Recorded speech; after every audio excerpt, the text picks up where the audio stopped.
Přimět děti k pravidelnému čištění zubů bývá často nadlidský úkol. To se ale brzy změní. Kartáček Philips Sonicare for Kids potěší děti 8 hravými samolepkami.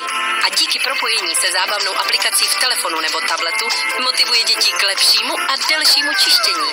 Péčí o své zuby děti současně pomáhají i roztomilému Sparklimu. Každé čištění začíná jednoduchými pokyny, jak to dělat správně. Zatímco se děti učí a baví, aplikace sleduje jejich pokrok a celkový výkon. Ty víš, co máš dělat? Vyčistí každou plošku svého zubu. Sonická technologie zvládne vykonat více než 500 stěrů za vteřinu a podle klinických studií odstraňuje až o 75% více plaku v těžko dostupných oblastech než manuální kartáček. Za každé vyčištění získávají děti odměnu. Mohou si například vylepšit svého Sparklyho nebo pro něj získat jídlo a naučit se tak dělat zdravá rozhodnutí. 98% dotázaných rodičů potvrdilo, že je jednodušší přimět děti, aby si čistili zuby déle a lépe. Návštěvy zubaře se tak obejdou bez větších problémů. Innovation and you. Philips Sonicare.